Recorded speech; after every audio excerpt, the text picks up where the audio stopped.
Welcome to Spirits of Whiskey. We explore the wide world of whiskey through the many colorful personalities who make it, promote it, write about it, and more. With each podcast, Kerry Moynahan, a certified bourbon steward and bartender, and yours truly, Philip Dobard, director of the cocktail collection, interview whiskey's most important names. From high-profile makers, blenders, and ambassadors, to out-of-the-way innovators and remote pioneers. Join us as we discover the people and elements that give the water of life its spirit. It is Whiskey Wednesday, June 24th, 2020. Today, we visit Portland, Oregon, and talk to the women that are behind Freeland Spirits. But first, stay tuned for this week's Whiskey Chronicles. 2020 has been a very strange time for the world as a whole. We've been asked to stay at home, to wash our hands, often to wear a mask in public, and we've been asked to steer clear of large gatherings, including a humble night out at a bar or restaurant. And understandably, people are affected with cabin fever. Our generation has never endured anything like this, and it might be the closest thing to what our grandparents, great-grandparents, and great-great-grandparents witnessed in World Wars I and II. We're lucky we don't need to know what it's like to have the entire country living on rations, or to have industry shut down completely to see others pressed into manufacturing the weapons of war and other items vital to the war effort. For example, in December 1941, when the U.S. officially entered World War II, distilling became an instrument of war. American distilleries, still struggling since the lifting of Prohibition in 1933, were put on a wartime footing. Prohibited from making beverage alcohol, the alcohol they did distill was redirected to the manufacturing of ammunition, synthetic rubber, and other critical products, among them antifreeze, antiseptic, and other medical supplies. The war also brought many other changes to the distilling industry. With their husbands halfway around the world waging war, women were joining the workforce in greater numbers. Originally, women were relegated to the bottling line, but as more and more men left to fight, women started filling positions that under normal circumstances were usually reserved for men. Well, times sure have changed, and while they're still underrepresented in the industry, today we see women and people of color increasingly occupying positions of leadership. Still others have built their own distilleries from the ground up. Today's guests include one such person, a woman who realized her dream by founding Freeland Spirits. Today on Spirits of Whiskey, we're very fortunate to have with us two women who are making waves is perhaps not an apt metaphor, but certainly effecting spirited change in this industry. Jill Kuehler is founder of Freeland Spirits in Oregon. Also with us is Molly Troupe, who is Master Distiller and a partner in the enterprise. Welcome, ladies.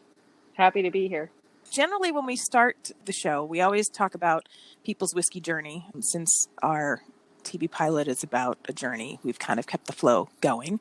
So, Jill, we met about 5 years ago when you were in the beginning stages, I think, of your distillery journey, not necessarily your whiskey journey.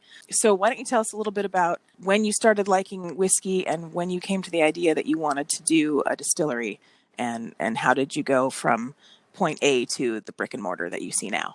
My career has largely been in food and agriculture. I was running an educational nonprofit, Zanger Farm, for 7 years, where about 10,000 kids go to learn where healthy food comes from, which may not sound like the most obvious segue into making booze. We know that most kids think peanut butter comes from a peanut butter jar. This is in Oregon, the farm? Yes, yeah, just east side of Portland. And while I was there, I got to know my rancher friend, Corey Carmen. She raises grass-fed beef in Eastern Oregon. And whenever Corey comes to town, we drink whiskey together, both having a shared fondness of whiskey. And it was a fateful whiskey night where I was like, I don't feel like you hear about the terroir of our whiskey in quite the same way as you do with wine. And wouldn't it be great if we could really highlight Oregon agriculture with our spirits in that way? And then, a couple more whiskeys go by and she's like, I've always wanted to incorporate small scale grain production. I'll grow it if you make it. And so that was the birth of Freeland, which was, very, very shortly, I think, before I met you, Kerry, that night had happened. And thus began the voyage. So when I met you, we were over at Big Bottom Distillery. And actually, I'm going to, if you don't mind, I might put some of the footage up on our website after this with the show notes. So when I met you, you were looking into different distilleries and how people were running. How many different places did you check out and go to before you started getting deep within I must have visited, I mean, at the very minimum, 30 different distilleries Wow. throughout the country. I was just kind of traveling all over, trying to learn as much as I could. And yeah, just gather as much information to fuel the journey. Jill, your bio states that you have Southern roots. Can you talk to us a bit about that? Yep, born and raised, suburb of Dallas, Texas. Freeland is named after my grandma, Freeland, my mom's mom, and we called her Meemaw. She was a teetotaler, was she not? She was a total teetotaler, exactly. I kind of like to hope maybe there was a bottle of something hidden under the bed, but I think the woman abstained fully. I would drive her to church. Yep. So, but she was a big inspiration to me. I grew up in her garden with her, and she really taught me that good things come from scratch, and just was a really powerful woman, and was the main primary breadwinner of the family. So she was a great role model for me. Okay. So you grew up there. What took you to the Great Northwest? After college, I was in the Peace Corps in Guatemala for 2 years and really got interested in agriculture and wanted to work on a farm when I came back. So I was kind of just looking all over and connected with a farmer up in Port Angeles, Washington, out on the Olympic Peninsula, and packed up the car and the dog and moved west and worked on the farm for a season and then moved to Portland about 16 years ago. Okay. So Call of the Wild. More or less. Indeed. Okay. Yep. All right. Very good. Molly, you're a native of Oregon, correct? Correct. Yes. I was born and raised in Troutdale, Oregon. Okay. All right. And where is that in relation to Portland? It's actually pretty much the suburb. It's about 30 minutes away. So your whiskey journey, we know that you studied biochemistry, correct? Just chemistry. I had an emphasis in forensics. And how did you go for, a lot of distillers come out of chemical engineering. How did you go from chemistry forensics of all things? How did you go from there to here? Well, I was in my junior year of college and just really starting to get into the meat of my forensic emphasis, taking a lot of forensic classes. And then I had the realization that I really did not like that aspect of chemistry, but I loved chemistry in itself. So then I started looking at different applications and how to use my degree and, not change majors because I was very invested already at that point. Right. So, I did the whole soul searching as you do in college, a little think about who I wanted to be, what kind of job I wanted, and, maybe a little bit of drinking as well. And I, one right? That's just part of the experience. And drinking in college, I don't know what that's about. No, never, not me. And I think I had. But for you, it was a sort of practicum research. Exactly. That's how I consider all my drinking these days is research. And I was just as it should be, right? As it should be. I was doing a little soul searching, glass of whiskey in my hand, and I had a thought that there was a lot of chemistry I didn't know that was in this glass, and I wanted to know more about it. And I just started trying to figure out how to learn more. And I had a friend who was pretty knowledgeable about making beer, was going to go pursue a diploma at UC Davis for brewing. And I looked into the program because it sounded fascinating. And then I found out they had a 2-year waiting list. So I used my trusted Googling, and I found a different program that was actually a master's degree in brewing and distilling in Scotland. A storied program. A very storied program, very great program. And of course, it was a chance to get another degree, which never hurts, a chance to live in Scotland for a year. Many great spirits makers, including whiskey makers, of course, have come out of the Harriet Watt program. Absolutely. I came back from that, really inspired, really wanted to be a distiller from the very beginning. And I was lucky enough to find a job within a month of graduating in this field. Okay, and where was that? It was at a distillery called Hood River Distillers, which is about an hour outside of Portland. I was there for a while doing quality control, and quality control is 50% drinking, and then the rest of it is boring stuff. But it was a very good insight into the field, and I was at a distillery in Bend, Oregon, when I connected with Jill. And now you are the youngest female master distiller in the United States. Yes. How does that feel? Talk to us. It's a bit surreal.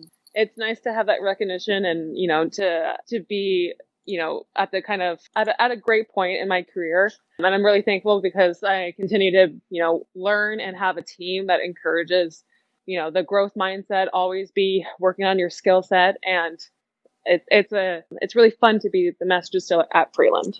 So what do you ladies think is the most challenging thing about getting Freeland Distillery off the ground? And also, is every employee there female? The website suggests that might be the case. Yes. So certainly for me, the hardest part was, every piece was really hard in getting it started, whether it was finding real estate, finding equipment, finding Financing. the right team, but financing by far was the biggest hurdle. It's such a capital intensive kind of venture. And They say they say the two quickest routes to bankruptcy is financing a film or opening a distillery. Which, are both things that I would like to do. So. My mom always likes to say I'm in constant search of finding the thing that'll pay me the least amount of money. My parents would agree with you. But yeah, I think, certainly being a woman in the industry, being a woman, starting a business and looking for funding in general is just so difficult. When you look at like less than 2% of venture capital money going to women, it's a big hurdle to overcome, but we pulled it off. Here we are. What was your main strategy to do it? Persistence. And it was every source. I mean, we started with a crowdfunding campaign when we got bank financing and, slowly brought one after another of all the investors that we have on board now. Mm-hmm. The majority of whom are women as well, which is super exciting. A lot of them never having invested in a company before. So I'm really, that makes me super proud that it's just, I think more women getting involved in the decisions around money is just, really needs to happen. And so it's exciting to have that happening here. Mm-hmm. Awesome. When did your first output hit the market? December of 2017, we released the gin. Not even 3 years ago. No. 2.5 years ago. You started with gin, whereas most distilleries start with vodka and they either stop there or they build from there. I mean, there's no shame in that. It's just how it's done because you can get product on the market quickly while you build out your portfolio.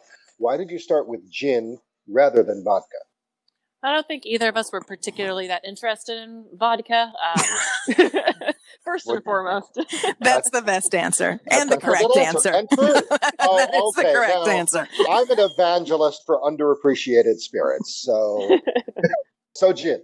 So you didn't start with vodka because neither of you really cares for vodka, but you did start with gin, which, as we all know, is the original flavored vodka. So talk to us about that. So we bonded over our love of rye whiskey, and we've had the idea that first and foremost we wanted to start with something else that we both enjoyed, and the answer to that was gin. And when we were talking about the origination of Freeland and what Freeland really meant to us, it was very clear that Mima Freeland is pretty important detail in our story, and the lessons that she taught Jill in the garden really inspired Freeland Gin. We wanted to create something that was garden fresh. Is the gin rye based? It is not. It is corn based. It is not corn based. Okay. We do have a different gin that is rye based, but not the original. Okay. All right. We wanted something that was garden fresh, and we wanted to make something that was just very different, very contemporary in style. And we did a lot of research. A lot of trying to figure out how to make these flavors meld together. And we ended up coming up with a dual distillation technique, one being heated distillation, which is very traditional, and then a more untraditional distillation using a vacuum still. Vacuum still, which I read about on the website. I'm like, I want to know more. They're very fun. They're very different looking. They're not, copper. I'm sure that they could be, but ours is very much more of a laboratory style glass, vacuum pump to it. And you're able to distill alcohol at a much lower temperature. So instead of distilling alcohol at, boiling temperature is around 78 degrees Celsius, you can boil at room temperature. Oh, wow. So it lets you take these really delicate flavors that come from a garden, like rosemary, mint, cucumber, and thyme, and really capture them basically at their garden fresh, like their highest fresh level. Okay. Yeah, because heat is violent. So you're bruising those botanicals with heat. So in this case, you're able to retain more of the essence, if you will. Exactly. I always like to use the example of cooked cucumber. No one eats that for a reason. Oh, no, nobody would eat that. No. Gross. And you can really capture the delicate flavors of cucumber with a vacuum still. Mm-hmm. You also produce a Genever, an American Genever, which you call Geneva. Now, that's a bit of a, there's not a huge, there were some wonderful Genevers in the market, but the demand for it is not great. It was in the 19th century, but now it's not. It's growing. But so why Geneva? One would look at that and say, well, that's a stretch. Well, here comes our rye whiskey, right? Okay. So we have rye whiskey, and we really want to let ours sit for as long as possible. Neither Jill or I are much on drinking white whiskey. We wanted to potentially give people just a glimpse of what our rye whiskey could be, but we didn't want to do it in a white whiskey form. So the perfect marriage between a whiskey and a gin is the Geneva style. And that's what we did. We took our white whiskey base, and it has these beautiful spiced pistachio ice cream flavor, and we married some botanicals with it. We did this. We had our R&D sample, and we actually went to the Netherlands to get it blessed by the Dutch. That's awesome. Okay, very good. So your Genever is rye-based. Correct. Okay, all right. That is fascinating. Rye whiskey has come up a few times. What else can we expect from Freeland in terms of releases? I know you guys have a bourbon out, and that you source that and then do some finishing. Is that correct? Correct. Yes, we finished in and then Pinot Noir barrel. And it's really good, by the way.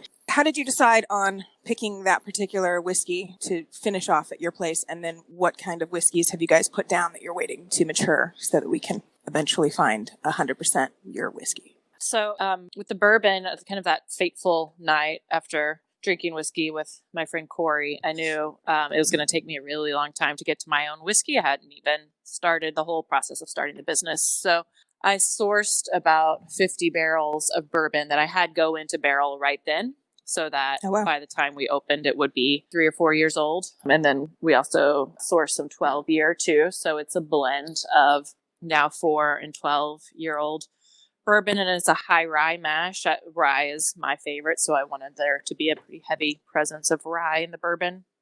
And then the owners of Elk Cove Winery are actually investors and friends of ours, so it's a nice local twist on our bourbon too, to finish it in the Elk Cove.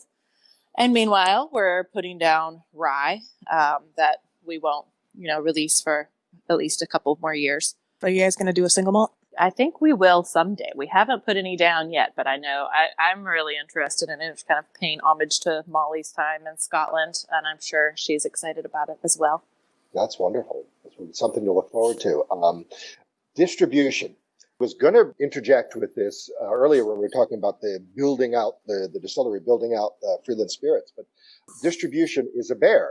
Because, for a new distillery, you've got to finagle your way in 50 plus markets. What have been your distribution challenges, and what is your current distribution?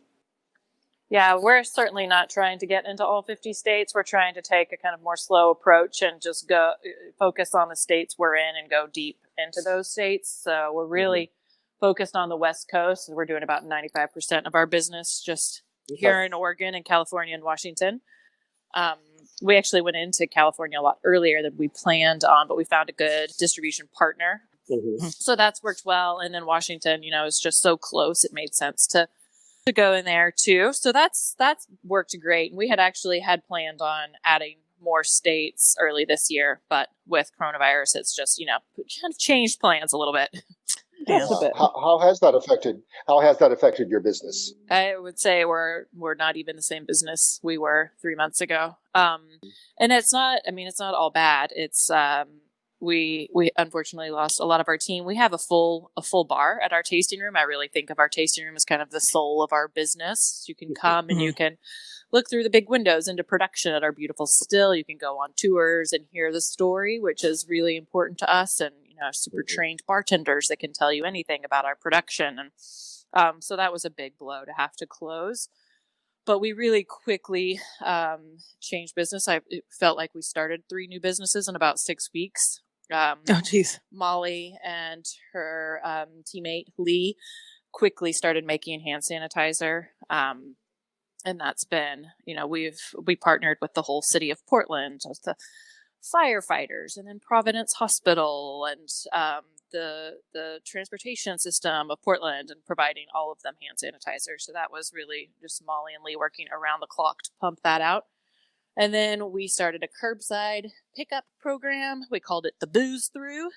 And we've been doing a lot of cocktail kits, and that's gone really well. And now the OLCC, which is the state here, we're state controlled system here in Oregon, they're allowing home delivery. So we've started that too. So it's kind of like each day is different, but it's great. We've got a small but exceptional team that's gotten really good at pivoting and responding to all the changes. And we're doing as well as we can. There was a question earlier on in the interview about the gender makeup of staff. Right. Currently, we actually all are women. We aren't opposed. Okay. We aren't opposed to hiring men. They just can't quite keep up, it seems. So. No, they can't. Sorry, Philip. They can't keep up. All right. I'm done. No, I was thinking earlier when Molly had to take off for a second, it brought me back to my freshman year of college. I was actually a liquor clerk at the local grocery store, and I was driving around on a forklift, and everyone's like, wait, a girl on a forklift and you're doing liquor? Like, aren't you supposed to be doing like the hair products? I'm like, yeah, no, I'm doing the liquor. And then all the liquor vendors would try to give me stuff, and they're like, wait, how old are you? I'm like 18. I said, I have a t-shirt for you. So I got some interesting things. I got a tennis racket, a t-shirt, a glove. I got all kinds of name brand stuff. But everyone's like, oh, I really wanted to give you some of our, vodka or some of our this. And I was like, yeah, well, we'll all get fired. So don't do it. But yeah, I loved driving. We don't have anything against hiring men. We have had several men work here. To us, it's much more about diversity, and just every industry benefits from diversity. And there's been very few women in leadership in this industry, so that's something that we really love to highlight. But we'd love to not highlight it at some point. We'd love for it to for everything to just be much more equitable. So finally, cocktails. Not what is your favorite cocktail, but what are your go-tos? What is your go-to category? Are you stirred, shaken, built, highballs, dark aromatics?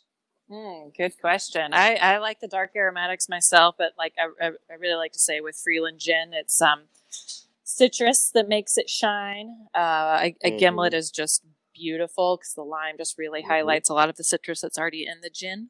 Molly is actually currently working on a second gin, a dry gin style that'll be much more of a martini style gin. So that's exciting. But yeah, I like the kind of the dark and stormy style of cocktails, a little, like a Negroni, or that's my favorite all-time cocktail. Right. I could imagine that Genever in a Martinez. Yes, indeed. We do. We love that. What about you, Molly? What's your cocktail? I'm more on the adventurous side. I don't really gravitate toward any certain style. I like to try new things and find new flavors. I find a lot of joy in just trying, having different experiences with flavors I've never had before. So is there anything that you guys would like to put out there on the show? Just that you can get your Freeland anywhere now. A lot of our partners in California ship to most states, so you can find all that on the website. And if you're ever in Portland, hopefully we'll be back open someday. You can visit and see our beautiful hell bitch still. That's who we call our lovely copper pot still, named after the horse in Lonesome Dove, old Western, the horse who couldn't be tamed. So that's funny. That's funny. That's very great. Good. Well, we want to thank you guys so much for being on the show today. It's been very interesting, and I can't wait to continue to watch Freeland grow. And I'm definitely looking forward to all the whiskeys that are coming out, because I already do like the gins that you have. So, well, let's next time in Portland. It's just so cool that you were there way before anybody else, Kerry. So yeah. Really... When I found out it all came out, I was like, oh my gosh, you did it! So I was like, that's awesome. I was like, I have to get her on that. So anyway, thank you again for being on the show. Thanks for reaching out. World of Wheezy is up next. Stay with us.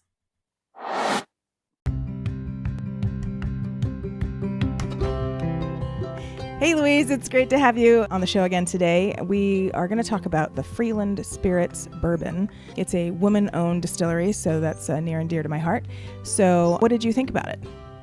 Oh, well, I was really, really in love with this bourbon and just kind of the story behind it. I like that this woman has started a distillery and she's named it in honor of her grandmother. I mean, I go by Louise. It's actually my middle name, but I go by it because my grandmother was called Louise. So, you know, I totally understand paying homage to the old grandmas out there. And being that her grandmother, and she is from Texas originally, I thought that I wanted to pair this bourbon with something that screams Texas. And so therefore I chose to pair it with some queso. Ooh. Yeah, because who doesn't like warm, cheesy dip with some sort of spicy element? Right. And I definitely love the sweetness of a bourbon with a little bit of heat coming from somewhere. So, as well as, you know, there's so many good cheeses that come out of Oregon. I mean, you could spend a lifetime exploring all the different creameries in Oregon. There's so much great cheese. So I figured, you know, find some great sharp cheddar from a local creamery there, make your own pico de gallo, heat it all up, get yourself some delicious tortilla chips or some warmed up tortillas, scoop that up and have a sip of your bourbon with it. Delicious. That sounds good. That sounds very good. Yeah. I have never thought about having queso with my bourbon, actually, so that's going to be interesting. Well, you know, I think that sometimes when it comes to pairings, people want to stick with things that are very common and classic, you know, like, oh, well, bourbon's only supposed to go with certain Southern foods. And I agree with that sometimes, but being that she's making this in Oregon and it's finished in these Pinot barrels, you know, I was thinking, well, you can play around with this pairing a little bit. And I just liked involving all the different parts of her life in it, from Texas to Portland, and then, you know, you're making something that's native to Kentucky. So that's great. That's awesome. Yeah. I think that'll be cool. All right. Well, thank you so much for your input on this week's bourbon, and we will talk to you next week. Sounds great. I'll talk to you then.